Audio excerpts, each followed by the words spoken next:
Oh, vous êtes là? Mais ouais, mais qu'est-ce que vous foutez là, vous? Ah ouais, c'est vrai, j'étais censé faire une vidéo. Oh non, c'est bien que là, vous m'attendiez depuis je ne sais combien de temps.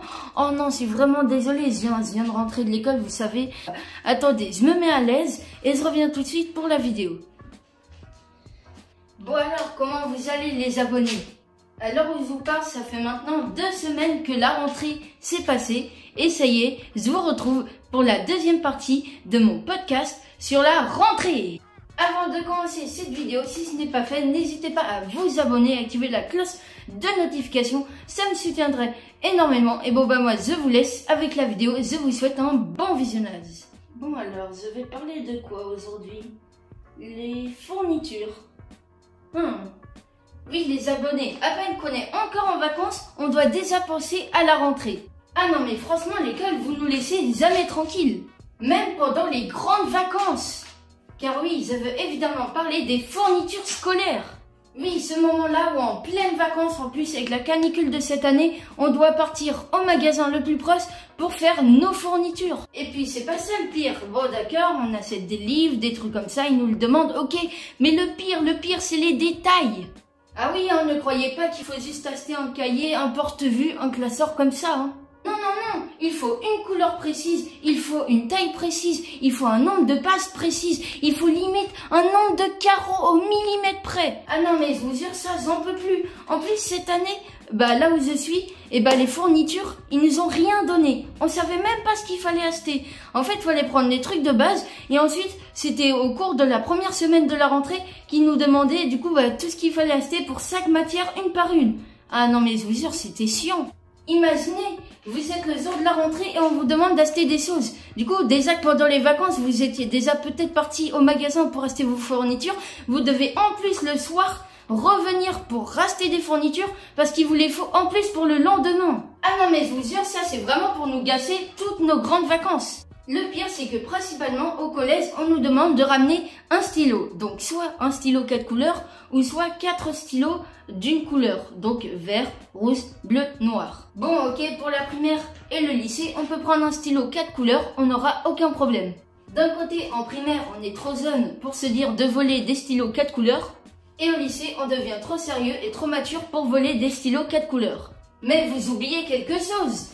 Et oui, il y a quelque chose entre la primaire et le lycée. Je veux bien évidemment parler du collège. Ah non mais je vous jure, au collège, quand vous ramenez un stylo 4 couleurs, le jour même où vous l'avez ramené, vous revenez chez vous le soir sans stylo 4 couleurs. Ah bah oui, hein, je pèse mes mots. Franchement, au collège, c'est impossible de survivre une journée avec un stylo 4 couleurs. Bon, en vrai, j'abuse. Mais quand vous faites vos fournitures scolaires, dites-vous pas que un seul stylo 4 couleurs, ça vous tiendra toute l'année. C'est impossible. Il y aura toujours plein de stylos 4 couleurs achetés et ça à cause des élèves au collège. Évidemment, moi au collège, je n'étais pas le genre de gars qui voulait des stylos 4 couleurs. D'ailleurs, j'en ai jamais eu de ma vie. À part là, mais je l'utilise d'ailleurs même pas, je le laisse dans ma trousse. Bon, je vous ai menti. J'ai utilisé un stylo 4 couleurs qu'une seule fois. Dites-vous que depuis toujours, j'utilisais les 4 stylos de base. Donc lorsqu'on m'a proposé d'utiliser un stylo 4 couleurs, je n'ai pas refusé. Sauf que le jour où j'ai ramené mon stylo 4 couleurs au collège, ce fut le premier et aussi le dernier jour où je ramenais un stylo 4 couleurs au collège de ma vie. Mais bon, dans ce qui est des fournitures, il n'y a pas que le stylo 4 couleurs. Il y a aussi le Tipex. Bon, je dis Tipex, mais ce machin-là, il a plusieurs noms. Il peut aussi s'appeler Blanco. Ou je sais pas quoi, mais moi j'ai l'habitude de l'appeler Tipex, donc aujourd'hui on va l'appeler Tipex. Et principalement on l'appelle Tipex parce que c'est le nom de la marque. Là du coup c'est pas un Tipex, là c'est même un UU, mais on va l'appeler Tipex parce que flemme de l'appeler UU. Hein. Bref, oui, j'enseigne des stylos 4 couleurs au Tipex. Ça ne veut pas dire que le Tipex il se fait voler comme le stylo 4 couleurs. Non, si je vous parle du Tipex, c'est car il n'y en a pas toujours tout le monde qui en ont. Du coup, à chaque fois que vous aviez un Tipex, il y a toute la classe qui se pointe vers vous. Non mais je dis pas ça parce que c'était mon cas. Hein. Mais ça, ce matin, si vous l'aviez pas, là vous êtes dans la merde. Enfin, c'est plus celui qui l'avait qui était dans la merde. Car vous voyez, le mec ou la fille, il ramène son Tipex, il se dit, c'est bon, ma journée va être bien. En plus, j'en aurai besoin dans la journée. Du coup, super, j'ai mon Tipex.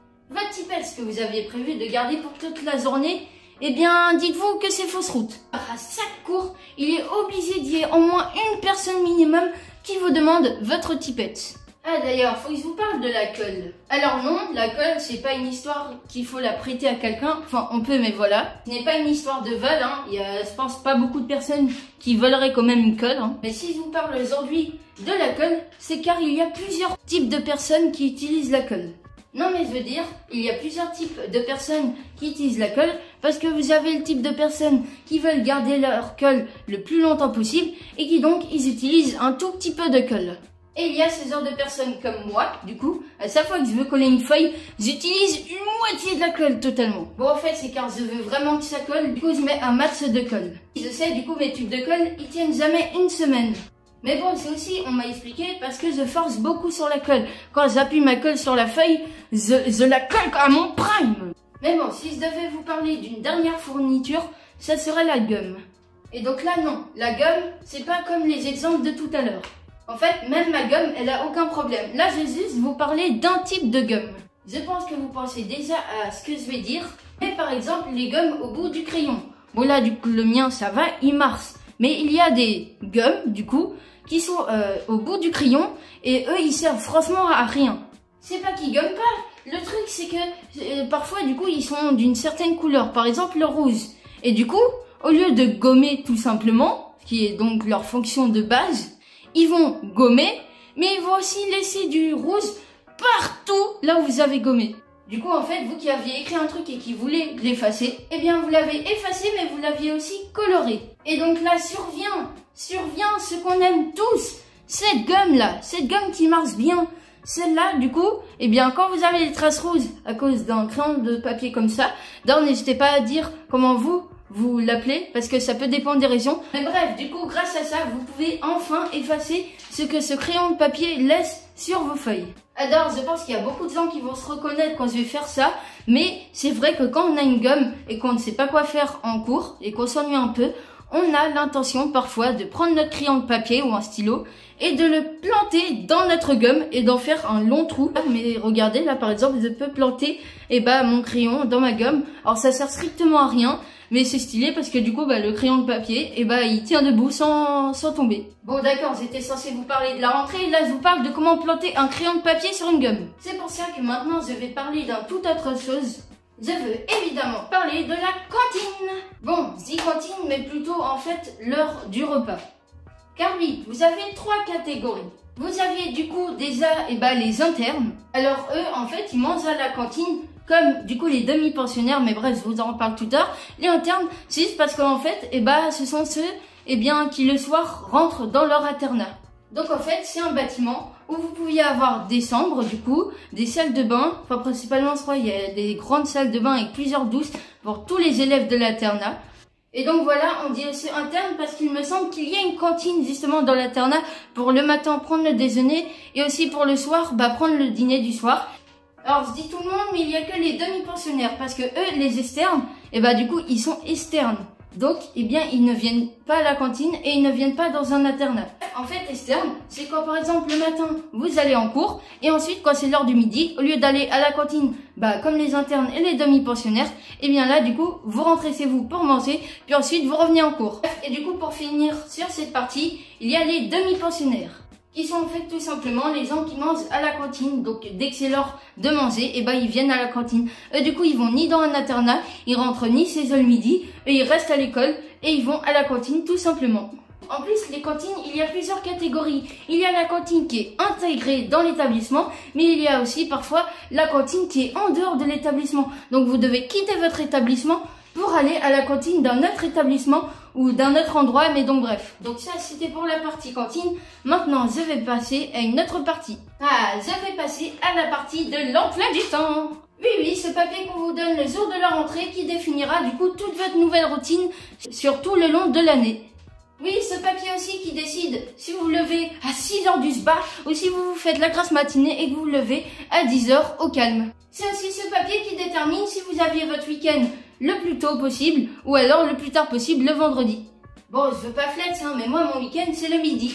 Bon, maintenant on va parler des professeurs. Car oui, il y a plusieurs types de professeurs. Il y a le ou la professeuse qui est absent presque tout le temps. Après, ça peut dépendre, car il y a aussi du coup les professeurs, mais il y a les profs principales. Ah bah là, si votre professeur principal, il est absent juste normal, ou parce qu'il est malade, et qu'il fait ça pendant toute l'année ou pendant des mois, ah bah là, vous êtes dans la merde, même pour la réunion parents-prof, ou etc.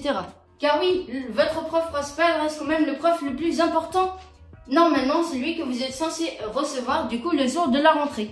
C'est lui qui vous donne les fournitures, qui vous présente tous les autres professeurs et qui est là pour vous accueillir le jour du coup de la rentrée. Mais voilà, d'ailleurs il y a des professeurs pour toute matière.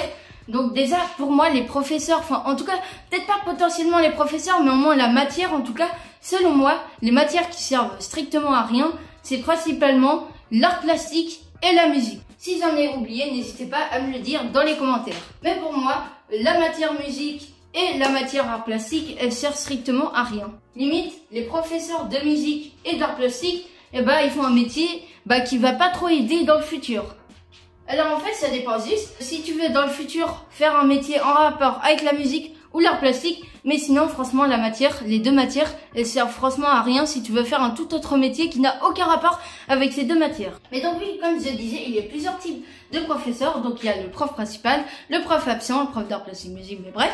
Il y a aussi du coup les professeurs aigris et gentils qui sont du coup tout l'inverse. Vous savez du coup soit le professeur Sion qui est donc écrit tout le temps de toute l'année et qui du coup vous donne le max de devoirs possible, qui vous fait le plus travailler et qui prend jamais le temps de vous écouter. Du coup, il y a ce type de professeur et il y a aussi l'inverse, le professeur ou la professeuse gentil et qui donc là est vraiment gentil. Bon, évidemment, le but de l'école, c'est de travailler. Donc évidemment que même si la professeuse ou professeur est gentil, elle sera ou il sera obligé de vous donner du travail dans tous les cas.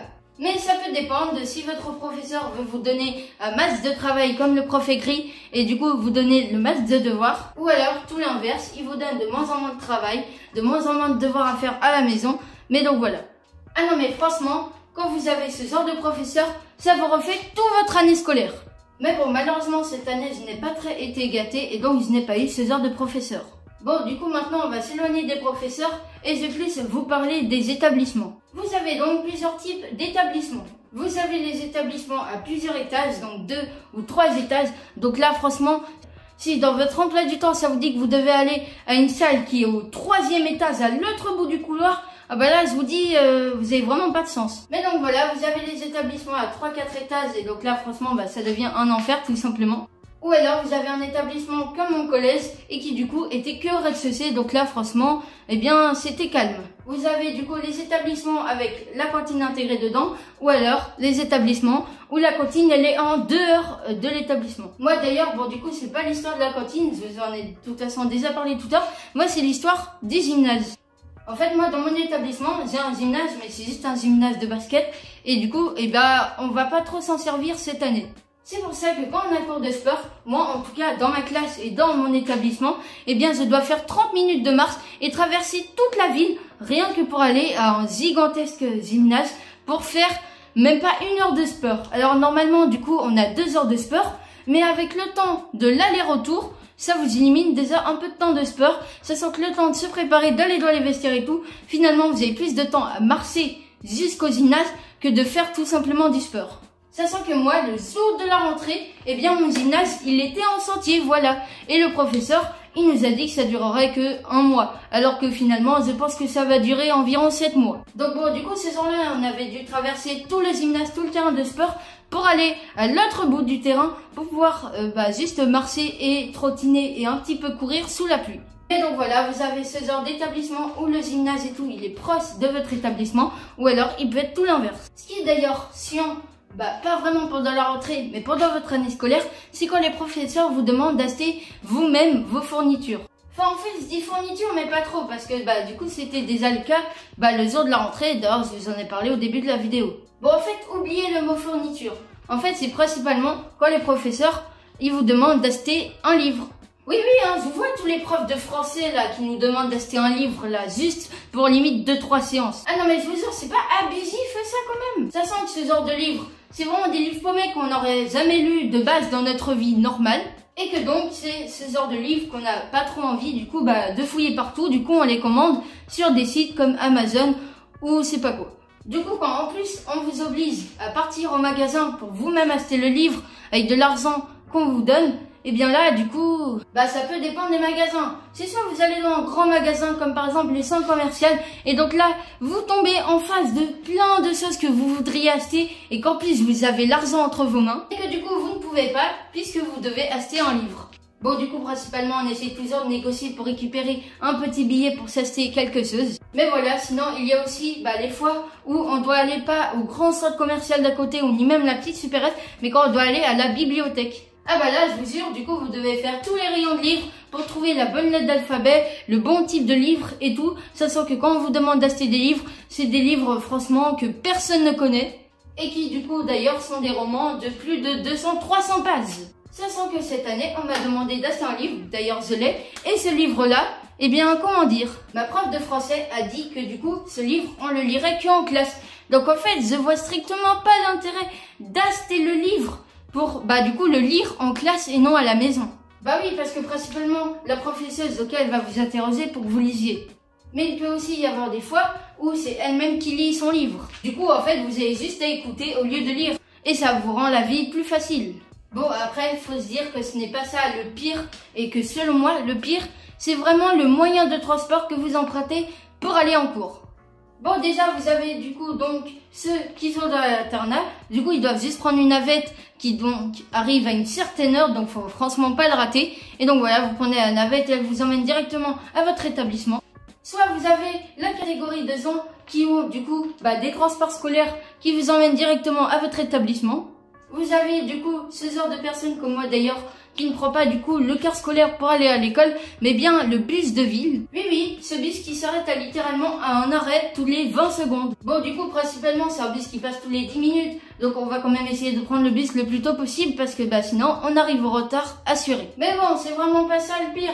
Le pire, c'est du coup ceux qui doivent aller en cours à pied. Oui, je vous vois, ceux qui sont paumés au fin fond de la campagne et qui du coup doivent marcher je ne sais combien de kilomètres rien que pour arriver à leur établissement. Ça peut dépendre des établissements, mais vos téléphones, vous devez les garder dans votre sac ou dans votre poche bien éteints. Bon du coup le matin, quand vous oubliez de mettre votre téléphone en mode vibreur ou en mode avion et que du coup au plein milieu du cours il sonne, là vous êtes dans la merde. Si c'est la première fois, vos profs peuvent être sympas et vous laissent n'avoir aucune punition. Par contre, si c'est la deuxième ou la troisième fois, là, votre téléphone, il se fait confisquer, il va au bureau du directeur, et donc là, c'est vos parents qui doivent aller les chercher. Mais donc voilà, c'est la fin de cette grande partie 2 sur la rentrée. J'espère en tout cas cette fois ne rien avoir oublié sur la rentrée. J'espère ne pas en faire une partie 3. Alors c'est pas que c'est chiant, voilà. Mais déjà la rentrée, ça m'intéresse pas du tout. Alors qu'en plus, je dois intégrer la rentrée